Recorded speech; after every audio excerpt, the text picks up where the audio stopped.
everyone who's joining us now, and to everyone who has been with us throughout today's presentation, I want to welcome you to Distance Learning Day. It's 5 hours of nonstop presentations from teachers around the country, and they are sharing tips and resources to help educators with online teaching. We're excited to be here and welcome those of you who are joining us now. Continue to stay tuned. We have a lot of great presentations coming up, followed by breakout rooms, and then topics of science and ELA and all sorts. So quick reminder of our format for today. Each hour we're having presentations, and at the end it's followed by questions and answers. Feel free to use the chat to answer any questions you might have, to ask any questions you might have. And we also encourage you to use the distance learning hashtag on Twitter for further discussion, and also to share some of the fun things you're learning. I'm joined on this hour by my colleagues Jan Moody, Leslie Tyler, Bill Storm, Sean Kendall, and Priya Dixit, who will all be available to support and answer questions, as well as some of the presenters from our previous presentations as well. So it's going to be a good hour, and I'm excited to introduce you a bit more to what to expect.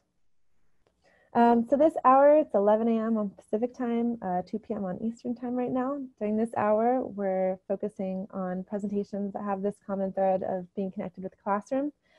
Each of these teachers are using all sorts of different tools and resources to make distance learning work for them in the classroom or with the teachers that they work with in certain cases. So without further ado, we'll keep this moving along.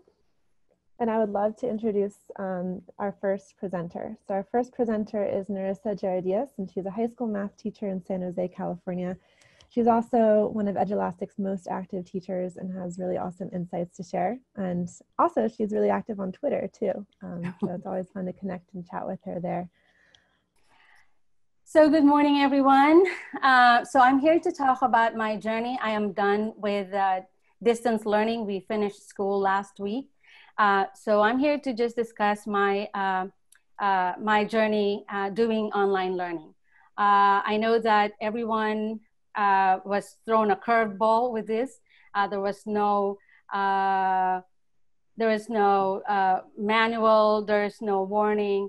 And so, but then we teachers, we are very good at adapting. So I'm talking about that overwhelming feeling in the beginning of, ooh, we're going to do distance learning. I've never done this before. What am I going to do?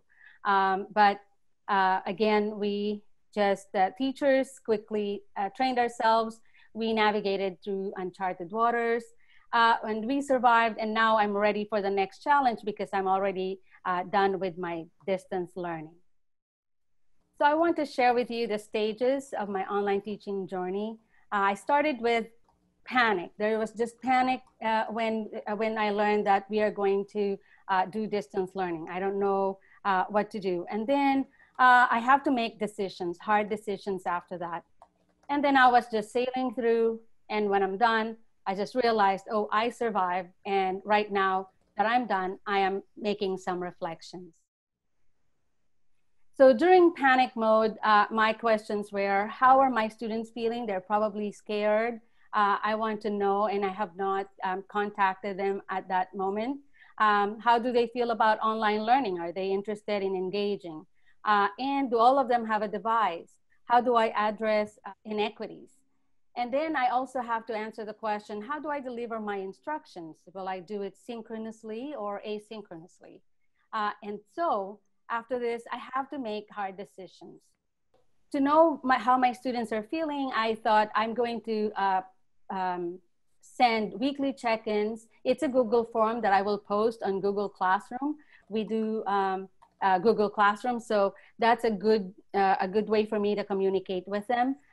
Regarding device and equity issues, our district was able to distribute Chromebooks to our students who needed the device and provided internet access. And then on the question, how do I deliver instructions?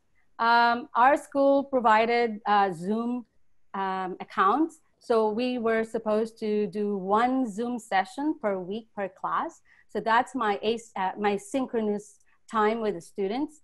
And we are supposed to give office hours, at least 1 hour every day. And I decided that that hour of Zoom session is not enough. So I have to create learning guides for my students that I will post on Google Classroom. And hopefully that they can do that at their own time, at their own pace, and they're gonna continue communicating with me. All right, so let's go to the next stage. And then I'm sailing through, I have to decide which EdTech apps I'm going to use. So I'm using Google Classroom to deliver my learning guides, my Google Forms, my check-ins, announcements, a calendar of activities. And then I use Screencastify and my tablet here to create screencasts of my lessons. So I do videos for them, and I attach it to I link it to my learning guides. I use Desmos to explore math ideas and to collect student work. And I use Edulastic to check for understanding. And then, of course, Zoom to connect, to have a more live connection with my students. Now, this was overwhelming. There's only a few apps that I'm dealing with, but it's also overwhelming to handle all of them because they're in different places. So I decided to use a Google Sheet to organize everything. So, okay, cool. So this is my Google Sheet. This was mainly intended for taking attendance. But as I go through 9 weeks of distance learning, it became populated with links to my other stuff. Like, for example, my calendar, which is in Google Classroom, I want to be able to see that right at once, rather than going through my Google Drive. I have a link to our Zoom sessions. So if somebody asks, Ms. G, where's the link to our Zoom session? I will just copy and paste this on an email. I created video tutorials on how to upload scratch paper on Desmos. And I put the link here so that anybody who asks, I know I sent the email already, but some students will keep asking, how do I upload the video tutorial? So I go up here, copy and paste it to the email. So anything that I need to look at, I put it here. Like my check-ins for week 1, week 2, up to week 9. I don't have check-in for week 7. I think instead I sent a message, which is about their second semester grade and summer school opportunities. So that's in exchange for a check-in. But I like to see how they're feeling. Okay, let's see if this works. Looks good. Okay. So here are my student responses. I was just asking them, how are you? How are you doing?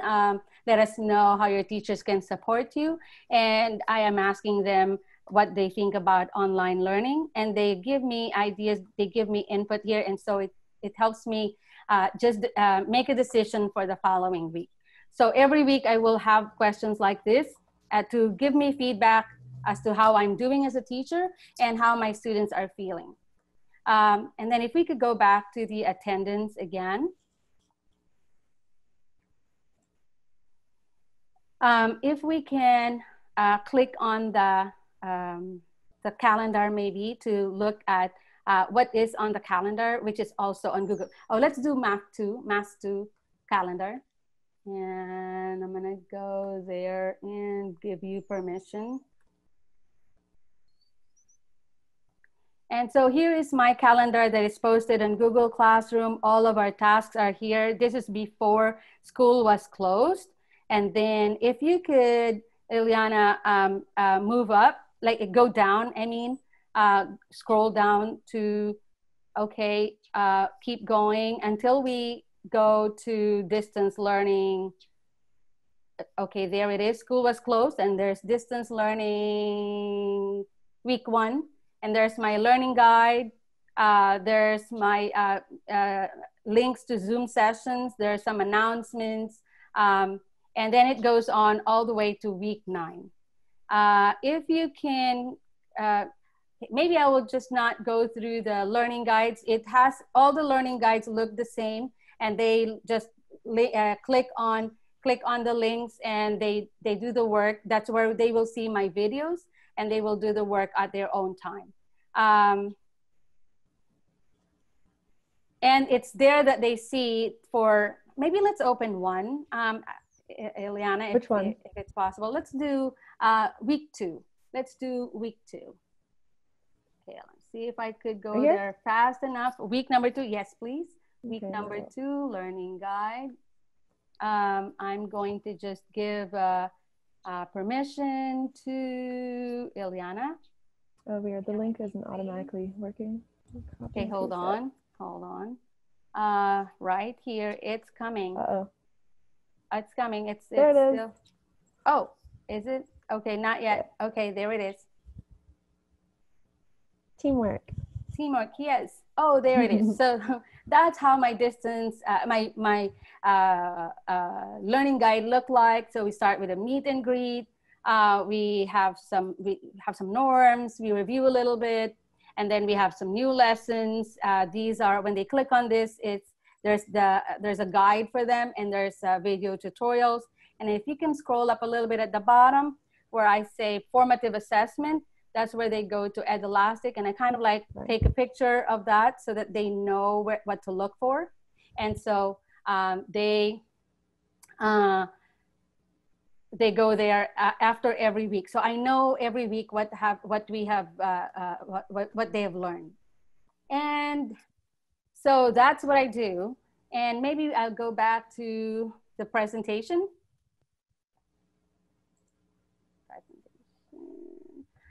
Okay, and then, so that's how I pretty much did week 1 to week 9. And then next slide is I survived. Next slide. Okay, and I appreciate the availability of those different EdTech apps, because I realized that teaching remotely will be really, really difficult without those. I'm now done with online teaching. So my reflections, online teaching requires more time to prepare than traditional teaching, because there's a lot of other skills that we need. I realized that being organized significantly increased my productivity. Like, I did not spend a lot of time looking for things because it's already there in my one-page Google Sheet. Learning guides can be reused. Although I spent a lot of time working on them, I know that I can use them next year if we go back to school doing online learning or some kind of a hybrid schedule. I can still use these materials that I created. And my students, through their check-ins, they told me that they really appreciated the orderly organization of materials. They complained about teachers who are not that organized. So I thought, okay, good. I'm glad that I learned that really early on. And students appreciate clarity, because our communication is mainly emails, and it's written format most of the time. And so it's very, very important to be clear. And they also mentioned that in my check-ins with them. And that's it. Thank you for going through the journey with me. Thank you, Nerissa. Thank you, everyone. Great overview, and I love how organized you are. Those Google Sheets are incredible. Really, really awesome. Thank you. For our next presenter, I'm excited to introduce Katrina Golden. She's a computer literacy teacher and has been teaching since 2008 in Louisiana. She taught middle school ELA for 10 years before transitioning to a computer lab facilitator position in 2018.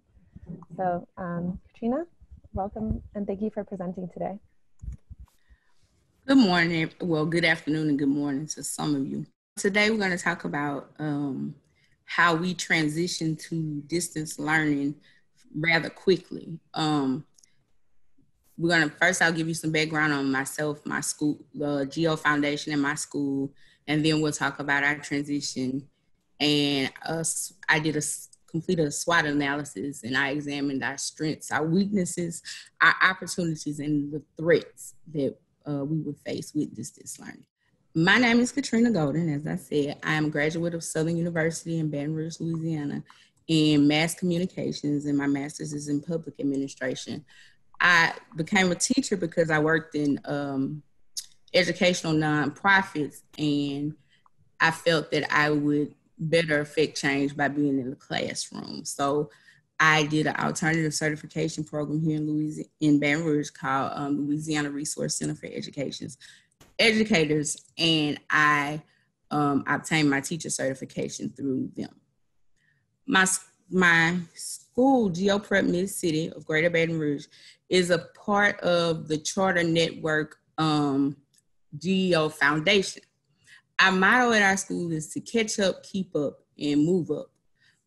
GEO, as you see on the screen, the mission is to break the cycle of poverty by providing our students and families with access to quality educational options.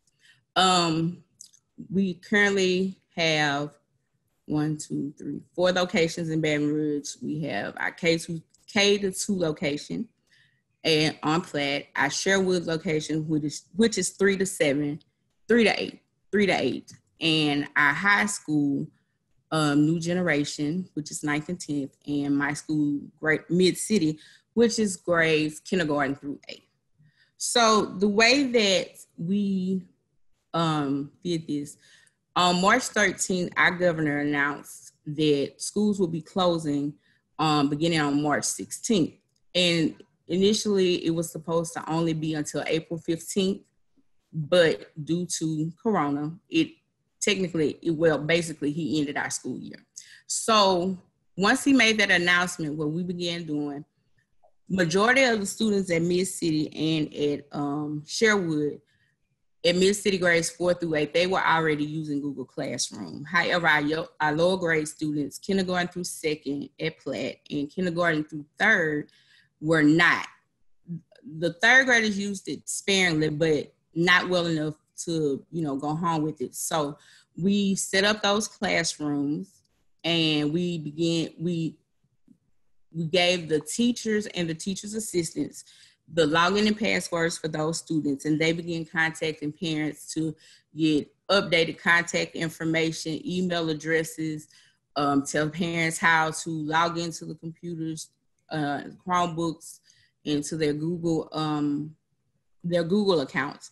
We also began setting up Zingg, Study Island, Odyssey, and Edulastic. And by setting up or updating, I mean enrolling students, getting those usernames and passwords to them so they could get started when we began our first day of instruction. We also added parent emails to Google Classroom, and they were automatically sent reports weekly about their children's activities and their progress in the class. I also created a Google Classroom for our teachers that I uploaded the support documents for Zingg, Study Island, Odyssey, Edulastic, Google Classroom, whatever they needed. I put it in one place so they could go back and forth without having to contact anybody else. The final thing is that we trained our teachers on how to use Google Classroom, Zingg, Odyssey, Study Island, Edulastic, Zoom, Google Hangouts, and these were done virtually as well. We we would meet by grade level, and any questions, concerns, or help that teachers needed, they were able to ask questions during that time or in the online instructional resources page. Next slide, please. And then we started class on March 23rd. So we basically, in a week's time, moved everything from Google Classroom, from paper and pencil to Google Classroom, Google Documents, Zingg, all of that. All right, so what did we learn? We actually did this like in a week's time. So it's constantly evolving, and we're constantly training, updating, and helping teachers and students and parents. Next slide. So what did we learn? Our strengths. We had a quick transition to distance learning. Most online instructional resources such as Study Island, Google, Zoom, Zingg, etc., they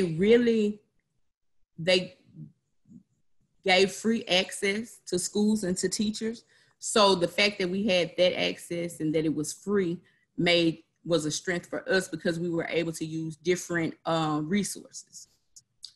Constant communication between stakeholders, the teachers, the students, the parents, the TAs, administrators.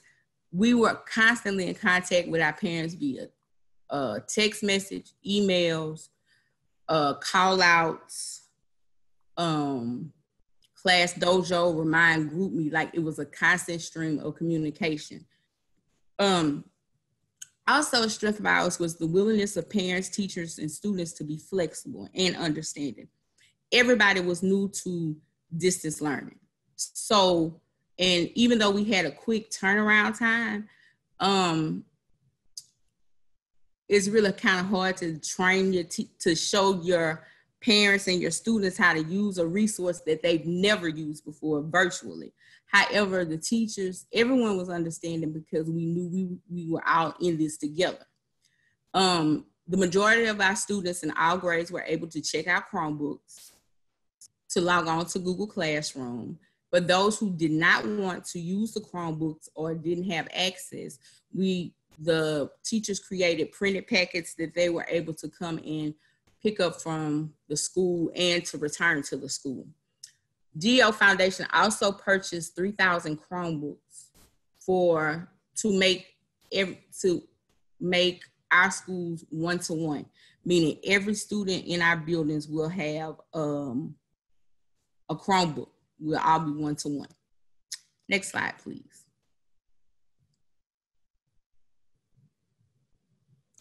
Our weaknesses.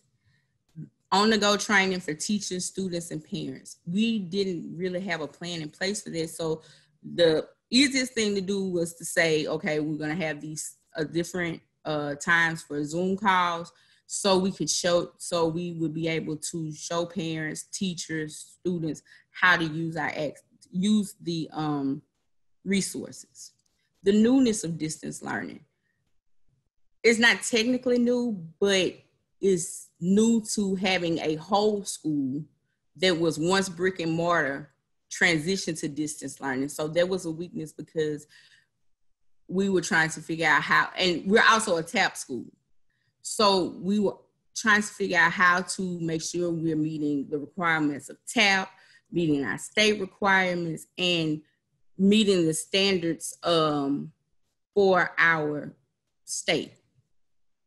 The barriers to accessing technology, that's a big one because we didn't know which students had internet. We didn't know who had Chromebooks at home. So that was the purpose for our teachers and TAs calling parents and asking those questions. Do you have access to internet? Do you need a Chromebook? Do you, what else do you think you would need? What's your email address? I think this was that communication helped in terms of we would be able to see what our students needed. Our last weakness, stakeholder accountability, similar to what Nerissa was discussing about attendance, who's logging in, who's not logging in, who's completing the work. That was kind of a hard transition to go from person to person to virtual and then to virtually, and trying to figure out how to make sure that all our students were where they needed to be and going to class and completing assignments. Opportunities. Due to this being so new, there are a lot of different things that we can do. And you also have leeway to figure out what works best for your school and your students. One of the things that we found, we had improved communication and relationships between our stakeholders. because we were calling and texting and emailing, that made our communication better, and it made our parents and students feel, you know, welcome, and their trepidation about the situation was being understood, because we basically were in this together. They didn't know, we didn't know. And so by this improved communication and relationships, this is gonna help us in the future as well. We also have an opportunity to choose the learning environment that best works for students, or even or a particular child. Some may prefer the brick and mortar, and we actually discussed this with our we had a conversation with our chief academic officer last night, totally devoid from this, and that was one of our conversations. How do the parents want the students to come back to school? What are the teachers comfortable with? What is our organization comfortable with? So it might be brick and mortar for some, distance learning for some, hybrid of brick and mortar and distance learning. Those are the things that we have the opportunity to figure out and create a curriculum and programming to work in all those environments. We also have the opportunity to train our teachers on best practices and using technology in the classroom and distance learning. What I think the opportunity here is that our teachers become more technology savvy, and they are able to give lessons to the students that are still rigorous and high quality, even though they may be virtually or in the classroom. We also can train our parents on using online instructional resources and other technology. And that could be maybe training parents on using Microsoft Office, getting certified in Microsoft Office, maybe offering classes, computer training classes. That's a lot of opportunity there to also improve school parent communication. We also have the opportunity of an increased ability to make data-driven decisions on what works in the areas of curriculum and instruction, meaning that, you know, maybe for this child, they learn better virtually, or maybe this child, or for this subject area, this may be better done in the school as opposed to being virtually. Threats. The biggest threat is the unknown. We have no idea what's going to happen. We don't know if virtual learning will be the new normal. We don't know if we're going back to schools. Everything is so up in the air right now, and it's such a unique and new situation in our areas that it's kind of hard to make a plan when you don't know what the future is going to hold. Another threat is instructional loss for students. I think that depending on their home situation, most people have to work. We have to, you know, students may miss something and not know what to do, or just kind of blow it off, as opposed to us being, when we're face to face and we can see that. Another threat is stakeholder accountability. And that goes back to what I was saying about the weaknesses about attendance and who's doing what and what should I be doing during this time, or how are we going to do that? Is it okay for me to answer questions from students at midnight, because you get a lot of that, and things of that nature. Next slide, please. I think that's the last one. I'll try, if you have questions, you can leave them. I can answer them in the chat. And I also put my email address in the chat for anyone who wants more information. Awesome. Thank you, Katrina. You're welcome. That was great. So we have 10 more minutes till Q&A. So I'm going to quickly move on to the bio for our next presenter. Barbara Zingg is a 4th generation teacher. This was her 27th year in the classroom, and she has a lot of experience and great information to share. Okay, first I've been listening the whole time, and I want to first say, as a veteran teacher with 27 plus years, we are an amazing group of people. We have been given something that nobody could anticipate, And I've listened to all these people who have risen to the challenge. And we're all exhausted and we all have pushed ourselves. And so my presentation is something that's just a little bit of fun. So I'm the cherry on the top of all the hard work. So if you could go to the next slide, please. So this is my virtual classroom. And I don't know if any of the rest of you have created one of these, but I just think it's a ton of fun. And it's a way for you to create something that is you to the children. And if you'll notice, the avatar looks quite a bit like me. Although I will say my husband cut my hair yesterday, so I'm a little thin on the sides, but it's okay. So I'm going to talk you through the steps of how to create a virtual classroom for yourself. Okay, next slide, please. So the first thing that it can be done in Google Slides or it can be done in PowerPoint. Very simple to do. Don't worry about following my details exactly because there's 650 million videos on how to do it. But you're going to want to start by creating a background.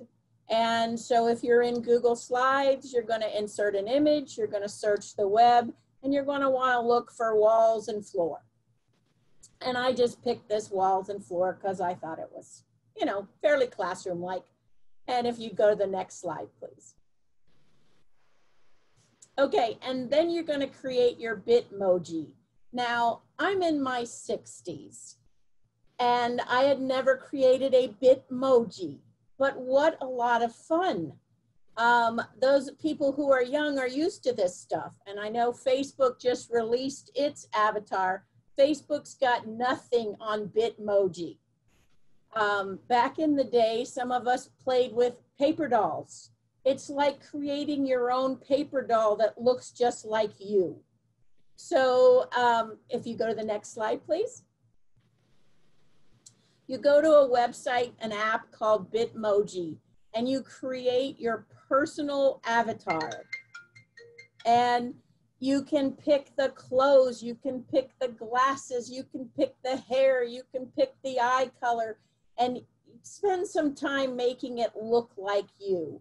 When I posted my virtual classroom, my kids went crazy. It's just like, you know, for a 64-year-old woman to have a Bitmoji is pretty good to begin with, but it looks like me. And it felt like they could see me in my classroom again. So they really liked that. So you just go to Bitmoji, you create your avatar.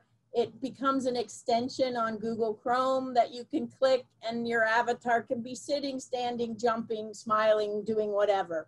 So that's how you create yourself. Okay, next slide, please. So then you start to decorate your classroom, and you're just going to insert, again, just images from the web, you know, in Google Images. So if you have a chalkboard or a whiteboard, or, you know, make it look beautiful, make it be the classroom you always wanted it to be, or make it look like the classroom you have. Now, my classroom overlooks the heating equipment, and it's just not a great view. So in my virtual classroom, I have a lovely view out my windows.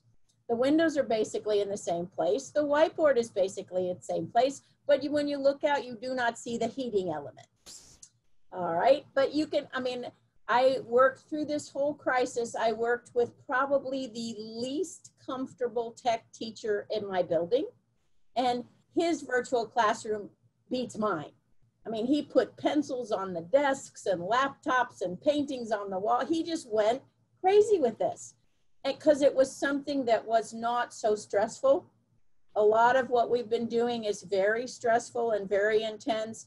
This was sort of creative and fun, but it also is useful. Next slide, please. And then the most important thing is you put things in your classroom that have embedded links. So we couldn't possibly have my classroom without Edulastic because I use it all the time. My kids were used to it before we went virtual. So it was a smooth transition there. Something that I haven't heard people talk about, and I'll put in my plug for my favorite thing about Edulastic, is that you can send comments to the children on each individual question. And I always start my comments with their name. And so I say, you know, Mary, you really need to go back and look at this question again. Remember when we, whatever. And it's like you're talking to them, and you're talking to them in private. So you're not, I teach high school, and if a kid makes a mistake, that's the worst thing on the planet. But if I can communicate to them personally through a comment on Edulastic, then when they do the redirect, they have, it's like I'm whispering in their ear. So that's a feature that I don't think anybody's mentioned today. So next slide, please. So these are just some samples that I found, and literally the internet is piled up with them. The one in the upper left-hand corner, if you click on the books on her bookshelf, those actually connect to the books.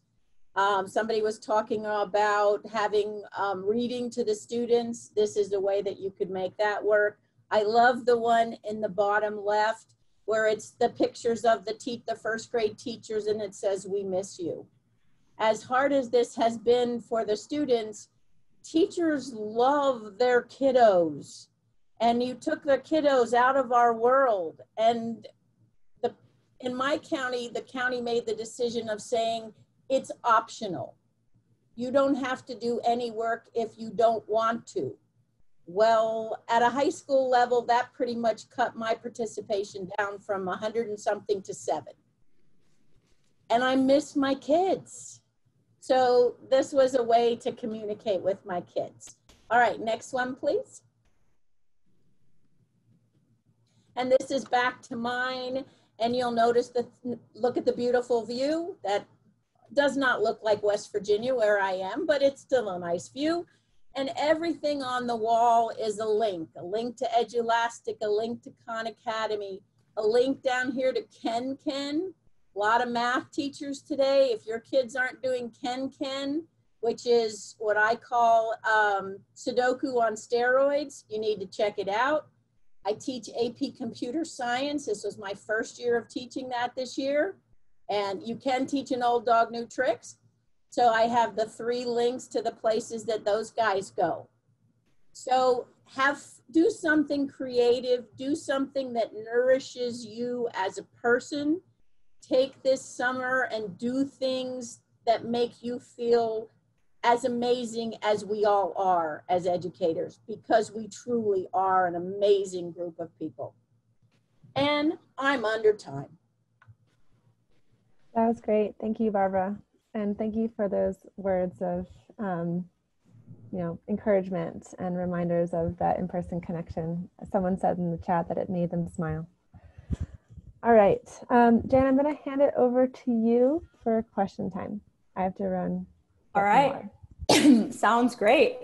I am going to bop on over to our questions spreadsheet and find a couple great questions to ask. Okay, so first I do want to address, we've had a couple people ask if we will receive a recording of these videos so that you can watch them later and share them with your networks. The answer to that is yes.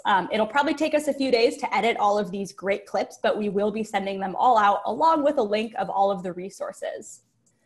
All right, so we had a question about Barbara. So for Barbara specifically, so you said you have 100 and a ton of students and only 7 of them were actively engaging. How did you share your Bitmoji with those who weren't engaging? I think this was such a great idea. Well, I had office hours every day. I sent my kids a message every day, whether they were actively engaged or not. I posted things on our grading system, which is Live Grades, and I posted things on Google Classroom. And I had kids who just came to hang out sometimes, who weren't doing it for credit, but just wanted to hang out and chat. And we talked about Star Wars, and we talked about movies, and they miss the world that's never going to be the same for them again. Totally. I think that's amazing. And I'm just mind blown. I love your Bitmoji. I think that's such a great idea. So thank you for sharing. And then my next question is for all 3 of you. If you each want to take maybe a minute to share, I'm wondering, and I think some other people were wondering as well, what did you find was the most effective way to communicate with your colleagues during this time? So did you guys use Zoom, Google Hangouts, maybe a Google Doc where you could share everything? What did you guys do? Well, with my tech challenged buddy, we Zoomed as much as 5 or 6 hours a day. And we would work through, we teach the same content, one of our classes overlaps. So he and I did lesson plans together. He and I created Google Docs together. And creating Google Docs with math is a little tricky. There's an add-on that you need, which we didn't have. So we had to research a workaround. But he and I Zoom now all the time and school's out. Awesome. Nerissa or Katrina, do you guys have any input to add as to your favorite ways to communicate with your other colleagues? We also use, this Nerissa, we also use the Zoom and the Google Docs where we, populate it with all our ideas. Sometimes some teachers are more comfortable using Google Hangout, so we also use that. Well, we usually met once or twice a week on Zoom by grade level.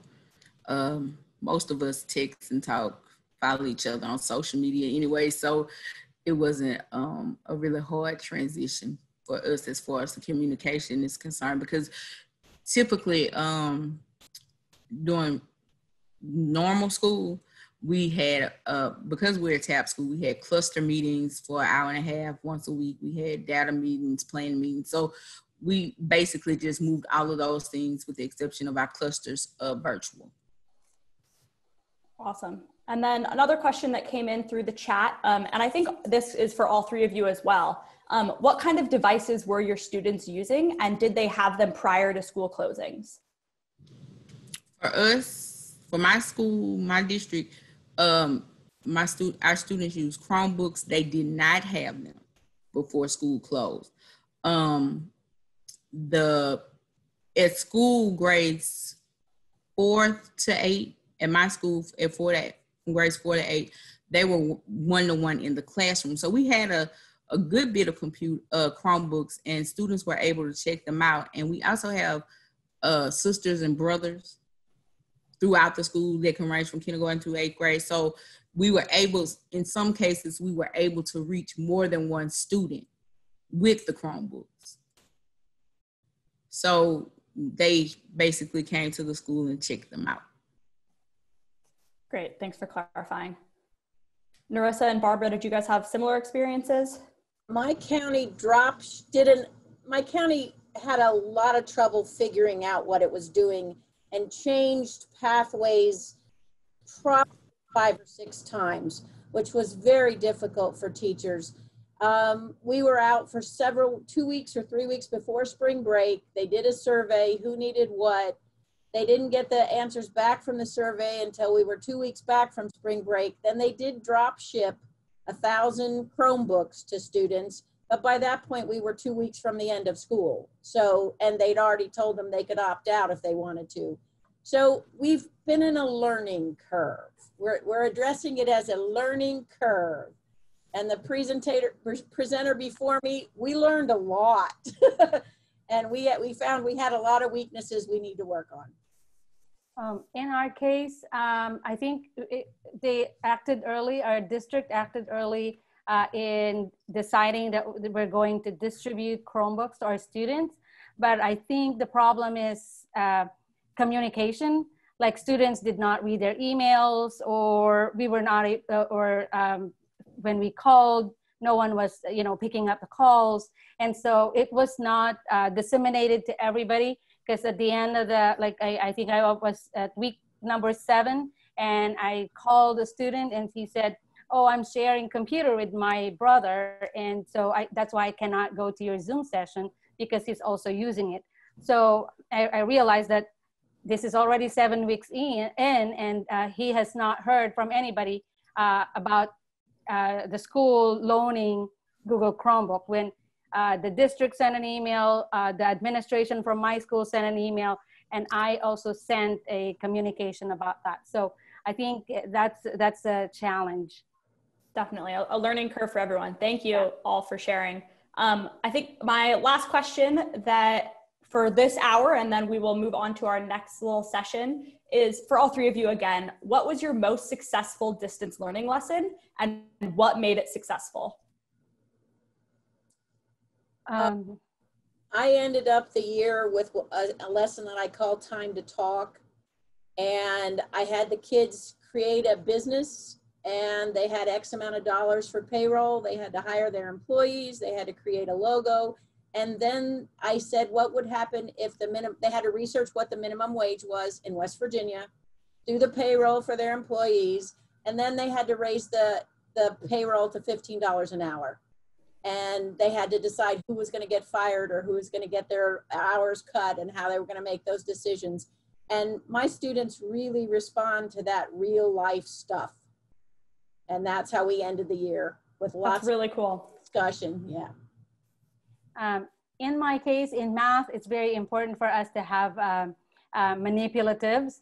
But so in teaching, for example, completing the square, I wanted them to see that we are actually completing the square. So I was able to use online digital, what do you call those, algebra tiles. And I used that, I did the video, and when we did the assessment, they all, most of them, those who are participating, they get the idea. And they have like better questions for me. So I thought that was, even if it's distance learning, that these tools, we were able to give appropriate lessons. And I haven't taught summer school for a long time. And this year, because of my experience, I thought, ooh, I can do this. I can do distance learning. So I applied, and I'll be teaching summer school this year, fully online. So that's more online stuff for me, more exploration. That's great, Nerissa. Well, I haven't technically taught a class yet. I was more involved behind the scenes and setting up, but I will be teaching summer school. 7th grade ELA will be doing it totally virtual using the Wit and Wisdom curriculum. And we also use Nearpod, which is a great resource as well. So that's what I'll know more after next week. Great. All right, so thank you to Katrina, Barbara, and Nerissa. I think that is going to conclude our Google Classroom Hour of Distance Learning Day. I really enjoyed your presentations. Thank you all for being here.